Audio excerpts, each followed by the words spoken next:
በቋጠሮ ሃትሪክ ሰራን ጀማው ሃትሪክ ሰራን በቋጠሮ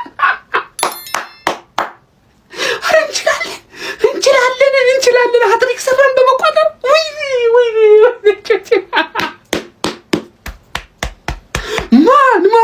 ማን ትልቁን የሰራን ትልቁን እኔ ሀገሬን ወክዬ ለምንድን ነው በቋጠሮ ማልወዳደረው? በቃ እኔ ኩሱ ብቻ ነው ጥያቄ። ምን አይነት ርኩስ ቋጣሪ ነኝ? ምን አይነት ወይኔ በብራይተን ተባስታለሽ ነው በብራይተን እኔ እኮ ተናግሬያለሁ። ዘንድሮ አንቺ ዋንጫ ተፎካካሪ አይደለሽም ከኔ ጋር በፍጹም ልትሆኛችም። የኔ ዘንድሮ የዋንጫ ተፎካካሪ ጉዳት ብቻ ነው። በቃ ከሱ ውጪ እናቱ ወለደችው። አተ ያላንተ ያኳስ የመለሰውን በቋጠሮ አይደል የወጣው ከዛ ውጪ ምን ሊወጣ ይችላል? ማን አረ እንችላለን። ሸርቁልኝ ጋር እንዳዳስልኝ ምን አይነት ርኩስ ቋጣሪ ነኝ? ወይኔ ጎብዬ ዛሬም ደገምሽው ጎብዬ ምንድነው እንደዚህ መቅዘን? ምንድነው እንዲህ መንበጫበጭ? መላጣ እኮ በቃ አለቀ ፌደርጋል እኮ አልቋል። በቃ አለቀ። የአርሰናል ደጋፊ ምን አይነት ቋጠሮ ሊቋጠር ነው? እንደዚህ ቋጠሮ ምን አይነት አቆጣጠር ነው? በቃ ፔፕ እኮ ከአርሰናል ቀድሞ መባወር ያለበት እኮ ሰጠኝ እኮ በቃ ጨርሰሃል። በቃ ፌደርጋል ጎብዬ ደገምሽው ዛሬም አርሰናል ብቻ እኮ ብቸኛው ክለብ ሲጫወት 3 ነጥብ ሳይጫወት 2 ነጥብ የሚያገኘው ብቸኛው ክለብ እኮ ነገ በአግባብ ይሰጥሻል። ማስተካከል ሊቨርፑል ነው ጀሞ ሊቨርፑል ነው በአግባብ ይሰጥሻል። ሆኖም ቀረብ ነገም ቢሰጥሽም የ5 ነጥብ ልዩነት አለሽ። አመት ያርሰናል ነው ጀሞ። ኧረ ጉብዬ ምንድነው እንደሚመቅዘን መንበጫበጭ? ቆፍጠን ባል እንዴ አርሴ ፋሚሊ ይመቻችሁ። ኮንግራ ድጌ የአርሰናል ደጋፊዎች እሺ ሲቲዝንስ ምትሉ ነገር አለ። አንጠባጠባችሁት ነው ብላችሁ እኮ አንጠባጠባችሁት። ሌሎቹ 18 ቡድኖችና አደራጃቸው ዋናው ማን እናንተ ላይ ነው የሚቋጠሩት ወይስ ለእናንተ ነው የሚቋጠሩት? ግራ ያጋባል እኮ ማን ግራ ያጋባል። እኛ ብቻችንን ማን እንደዚህ ሁላ ልናንጠባጠባችሁ አንችልም። ተንጠባጠባችሁት እኮ ማን ሮሪ ተቀይሮ ገባ ምርጥ ነበረ። መከላከል ላይ ማን ሌላ እንዳይገባባችሁ ገባችሁ አይደል? ሳትጠየቂ ይመጣል ጀመርሻው ሳትጠየቂ። አሁን የነገ ጨዋታ ማለት ነው በቃ ዝም ብለን ፈታ ብለን ነው የምንጮተው። ፈታ ብለን ማለት ነው ምንም ፖይንት የለው ለክብር ነው የምንጮተው። ልክ እንደነዛ ማለት ገባሽ አይደል? አንድ የሚደነቅ ነገር ማለት ነው ኩዙኖቭ ይሮጣል ነው ማለት ቦልቱኖቭ ነው እንጂ ቦልቱኖቭ ማድሪድ እንትና ባርሳ መሄድ ነበረበት። ይሄ በቃ የሃይላይን ተከላካይ ቀላል ይሮጣል፣ ስፒድ ትጠላለህ ነው ማለት። ደግነቱ ግን ፎደንና ዶኩ ተመልሶ ኳስ ጠፋባቸው። ኳስ ስለጠፋባቸው ምንም አታመጪ። አሁን ታየሽ ምንም እንደማታመጪ ታየሽ ወይ? ሁላችሁንም ዛሬ አየኋችሁና ትችላላችሁ ምናምን ያልኳችሁ ተጫዋቾች ማለት ነው የምትችሉት በአንጻራዊ እንጂ የሚችለው የአርሰናል ተጫዋች ብቻ ነው። የአርሰናል ተጫዋች ብቻ ነው የሚችለው እዚህ ሊግ ውስጥ ማለት ፋርመርስ ሊግ ነው የምናደርገው። የ19 ቡድንህም ደጋፊ አንዱ አርሰናል ላይ ልትቆጥር ትችላለህ። አንዱ የአርሰናል ደጋፊ ግን 19ህም ላይ ከቆጠረ ነጥብ ያስጥልሃል። ያራዳ ልጅ ብራይተን የልጅነቴ ዋንጫውን ትሰጡናላችሁ ወይስ መተን እንቀበላችሁ? ጊዜ የለንም አሁን ማለት ነው። ወደ 2027 ነው ማሰብ ያለብህ። 26 27 ሲዝን ነው ተጠናቋል። ነገ ማለት ነው ሊቪ ላባሽን ነው መበት ነው እንዲህ ማለት ነው። ጆብ ማሞኒ ነው የምለው ማለት ነው። ዋው ብራይተን፣ ዋው ካሮሚቶማ። እናንተ ምን አይነት ቋጠሩ ነው? እኔ አንድ አግብቶላ ማለት ነው ብራይተን እንደሚያገባ እርግጠኛ ነበርኩ። የአርሰናል ደጋፊ እንኳን ደስ አለ።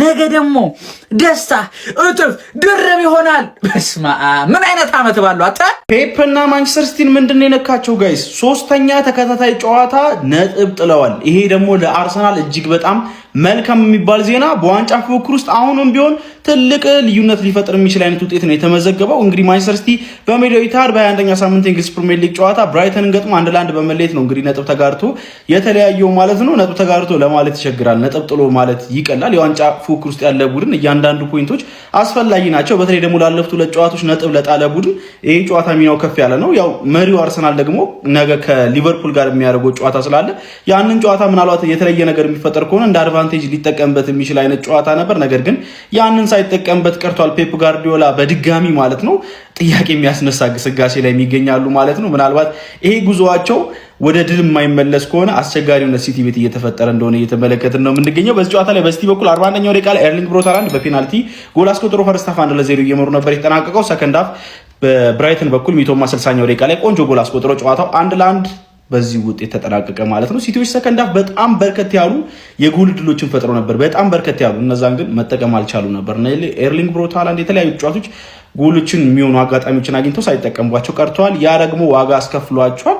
ማንቸስተር ሲቲ እና ፔፕ ጋርዲዮላም ጉዞአቸው ግራ የሚያጋባ ሆናል። በፕሪሚየር ሊጉም አሁን ላይ አርሰናል አንድ ቀሪ ጨዋታ እያለው በ5 ነጥብ ዝቅ ብለው በ43 ነጥብ ሁለተኛ ደረጃ ላይ ተቀምጧል። ነገ አርሰናል ሊቨርፑልን መርታት የሚችል ከሆነ ከሲቲ ጋር ያለውን የነጥብ ልዩነት ወደ 8 ከፍ ማድረግ ይችላል ማለት ነው። ለማንኛውም ስለዚህ ማንቸስተር ሲቲ ምን ትላላችሁ? ሀሳባችሁን ኮመንት ሴክሽን ላይ አካፍሉኝ። የፕላስ ምልክቱን በመጫን ፈጣንና አዳዲስ የሆኑ እግር ኳስ መረጃዎችን ማግኘት ይችላል። ላለፉት 3 ዓመታት ማለት ነው ችሎታውም አቅሙም ሁሉም ነገር ነበረን ማለት ነው። እድል ግን አልነበረንም። አሁን ግን እድልም ከኛ ጋር ሆኗል ብላችሁ ተመልከቱት። ማንቸስተር ሲቲ ከብራይተን በሜዳው በኢትሃድ አንድ አቻ ተጠናቋል ማለት ነው። የነጥብ ልዩነታችን ወደ 8 ቦርቀቀቀቅ ብሏል ማለት ነው። ነገ በኤሚሬትስ ሊቨርፑልን ልጥፍ እናደርገውና ማለት ነው ፈልሰሰሰስ ብለን ሊጉን ምን እናደርገዋለን? ፋርመርስ ሊግ እናደርገዋለን ማለት ነው። ኮማውን ገነርስ አርሰናላውያን እንኳን ደስ ያላችሁ። ፎሎ እያደረጋችሁ ኮፒ ሊንክ እያደረጋችሁ ምን አይነት ቀብራራ ክለብ ነው ያለው ኢየሱስ ክርስቶስ።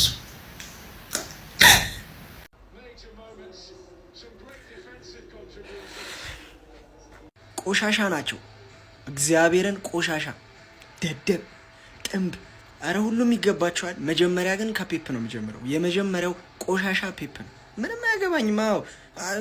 ብዙ ታይትል አሳክቷል ምን ልትለኝ ነው? መተህ አሰልጣኛችን እንዳትናገር ልትለኝ ነው? ቆሻሻ፣ ሁሉም ቆሻሻ ነበር ዛሬ። ስለ ሌላው ጊዜ ሳይሆን ስለ ዛሬ ነው የማወራው። ደደብ ነው ሁሉ። ለነገሩ ተጫዋቾቹ ምን ያርጉ? ያንን ደደብ ላይናፕ ይዞብን ገብቶ ፔፕ ምርጥ አቋም ላይ የነበረውን ሮድሪ አስቀምጦ በኒኮ ጎንዛሌዝ አጫወተ። እኔ ኖ ሄት ቱ ኒኮ። ሲልቫ ምን አረገ? 2-0 መሪነት ላይ ያረገ የሚችለውን ኳስ ሳተ። ሲልቫ ባዶ ጎል ብሰጠው አያገባ። ምን ላውራሽ? እኔ ምን ላውራ? ብቻ ቆሻሻ ናችሁ ሁላችሁም፣ ደደብ። ለምን አርሰናል ነገ ለምን በሊቨርፑል አይሸነፍም? ቆሻሻ ደደብ ሁሌም። ቸርኪም ሃላንድም ቆሻሽ፣ ቸርኪ ትንሽ ቆሻሽ፣ ትንሽ ብቻ። ሌላው ሁሉም ኩሳኖቭ ብቻ። ማርያምን ተቃጥዬ ራሱ ሳቄ መጣ። ሁሉም ቆሻሻ። ዶኩ ቆሻሻ ደደብ። በርናርዶ ሲልቫ ጥንብ ላይ አልፈልግም። እናቴ ተሙት። ማቴዎስ ኑኔዝም አይችልም፣ ይታለፋል። ያልተሸነፍነው ራሱ ሚቶ ማዝኖልን ነው። ሌላኛውን ማለት ነው አይላ ቀብል ከማገባ ከምደግ ማለት እመጣለሁ በሌላ ቪዲዮ። ምናልባት የአርሰናል ደጋፊዎች ይህንን ስናገር ላታምኑኝ ትችላላችሁ። እነሆ ማንቸስተር ሲቲ ዛሬም ለ3ኛ ተከታታይ ጊዜ አቻ ወጣ፣ ነጥብ ጣለ። ብራይተን ከሜዳ ውጪ ተጉዞ በከባዱ ኢትሃድ ስቴዲየም ነጥብ አስጣለልን።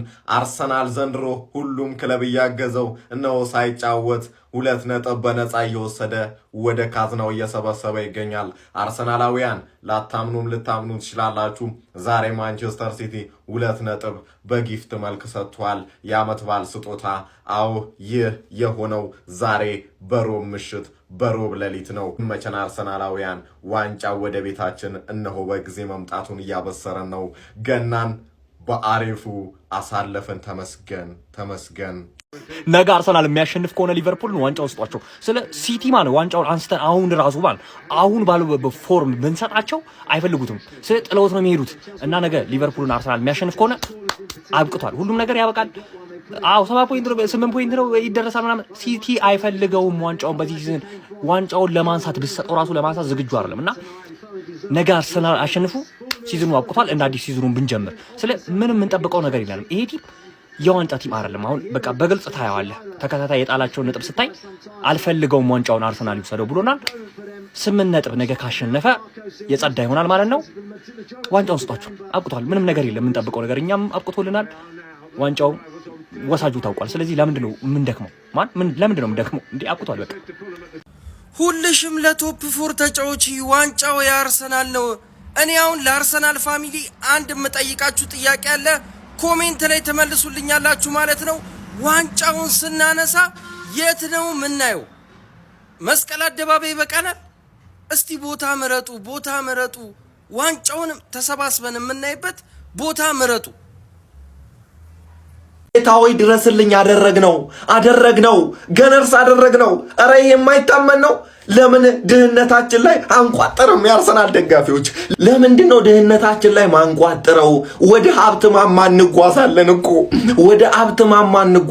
እኮ። አደረግነው፣ ገነርስ አደረግነው። ሲቲ ነጥብ ጣለ። ዛሬም ነጥብ ጣለ። ተፎካካሪያችን አርሰናል በጊዜ ዋንጫውን ትረከባላ? በምድራችን እንደ አርሰናል ደጋፊ ፈጽሞ ደስተኛ ያለ አይመስልም። በዚህ ሰዓት እንደ አርሰናል ደጋፊ ደስተኛ ሰዎች ማግኘት ፈጽሞ ይከብዳል። የለንደኑ ኩራት የሆነው አርሰናል ዛሬም ሳይጫወት ድል ቀንቶታል። አርሰናል ለዓመታት የዘለቀው የዋንጫ ረሃብ ዘንድሮማ የሚያሳካው ይመስላል። መድፈኞቹ መድፋቸው ስለው ለዋንጫ የሚያደርጉት ጉዞ እየሰመረላቸው ይመስላል። የጋርዲዮላው ክለብ ነጥብ መጣሉ ተያይዞታል። ይህ ሁኔታ ታዲያ ዋንጫ ለተጠማው አርቴታ ምቹ ሆኖለታል። የአርቴታው አርሰናል ነገ ከሊቨርፑል የሚያደርገው ጨዋታ ማሸነፍ የሚችል ከሆነ ከማንቸስተር ሲቲ ጋር ያለው የነጥብ ልዩነት የሚያሰፋ ይሆናል። እናንተስ ስለ አርሰናል ምን ትላላችሁ? አርሰናል ዘንድሮ ዋንጫው ያሳካዋል ብላችሁ ታስባላችሁ ወይ? ሐሳባችሁን ግለጹልኝ። ፎሎ እያደረጋችሁ ቤተሰብ መሆናችሁ አዘኑ። ተስፋ ያደረግነው ሲቲ ላይ ነበር። እሱም ይኸው ተንኮሻኮሽ። ነገ ሊቨርፑልን ካሸነፈ የዋንጫውን አንድ እጅ ያዝ ነው ብሎ ነው በቃ እኛ ላይ የሚዘንቡብን። በቃ ይጨፍሩ። በቃ አመቱ የነሱ ነው። ይጨፍሩ። ምን ይሻለናል? እንደው ተቃጠልን እኮ በእናታችሁ። እንደ ዛሬ አይነት አርሴማ ትጫወትበት ሁሉም የሚጫወትበት ያበደ የእግር ኳስ ምሽት ሲያጋጥመኝ በተቻለኝ መጠን ስንት ኳስ ለማየት እንደሞክር ላሳያችሁ። ይኸው እዚች ጋር ሃንግማን ኩኩሬላ ደደብ የሆነ ሰውዬ በቀይ ወጥቶባት እዚች ጋር እየታየች ነው። ከላይ ደግሞ ሲቲ ዋናው ተጠርጣሪ እየተቋጠረበት ነው። ከዛ ላይ ደግሞ ቪዲዮ ለመስራት እዛ በገባውበት ራሱ የሆነ ነገር ከተፈጠረ በዛኛው ቲቪ ሲቲም ላይ ይቋጠርበታል ማለት ነው። ሲቲ ዋናው ተጠርጣሪ ነው፣ ይቋጠርበታል። እዚህ ጋር ደግሞ ሃንግማን ናት ያለችው። ሰከንድ ሃፍ ላይ ማንቼ እናረጋታለን ማለት ነው። የማንቼ ጉዞ ያሳስባል። እነዚህ ሰዎች ከባድ ችግር ውስጥ ነው ያሉት እና ኳስ ማለት ነው አርሴ ሲጮት ሐሳቤ ሌላ ቦታ ሊሆን አይችልም። ከስኮር ውጪ ምንም ነገር ማየት አልፈልግም። ቋጠሮ ሲሆን ግን ማለት ነው ዋና ፍሬህን ላይ ሲቲ ላይ ታረግና ሌሎቹ ላይ ደግሞ ዝም ብለህ ትደበርባቸዋል። የሚከሰተው ነገር በስታት ከማየት ሲከሰት ማየት። አሁን የኩኩሬላ ቀይ ማን ያግባ ምን ችግር አለው? አንተ ደደብ የዋንጫ ጨዋታ ምናምን አይደለም እኮ የሚያስጨበጭብልህ ምናምን ነገር ጉዳይ እኮ አይደለም። ያግባ 11 ተጫዋች ሆናችሁ አታገቡም? አሁን ልትከላከሉ ነው። ወዳችሁ ሳይሆን በግድ ልትከላከሉ። ከዛ ላይ ፉላም ያገባባችኋል፣ ትሸነፋላችሁ። ካላገባባችሁ 0-0 ትወጣላችሁ። 1-0 ካሸነፋችሁ ይሄ ማናጀር ይችላል ተሳስቶ ነው ግን የሚችለው። አደረቢዮ አደራበዩ ለምን ገባ ታቁታላችሁ። ምክንያቱም ታቁታላችሁ። ሃንግማኖች ቋጥሬ ሳልጨርስ እነዚህ ደደብ ብራይተኖች እንደተገመተው ፈርስት ሃፍ ላይ ፔናልቲ ተሰጠባቸው። ማንዬ ምን አይነት ይኸውልህ ደደብ እንደሰራ ይኸውልህ ሄዶ ተጋጨው ነው ማለት ምንም እኮ አልፈጠሩም ነበረ። በእናትህ አሁን ብራይተንን በግድ እንዲከፍት ድሉ ተሰጣቸው ማለት ነው። እኛ ሴት ፒስ ስናገባ ለምን ቀር ይላቸዋል? ኦንጎል ስናገባ ጨዋታው እንዲከፈት እኮ ነው ማን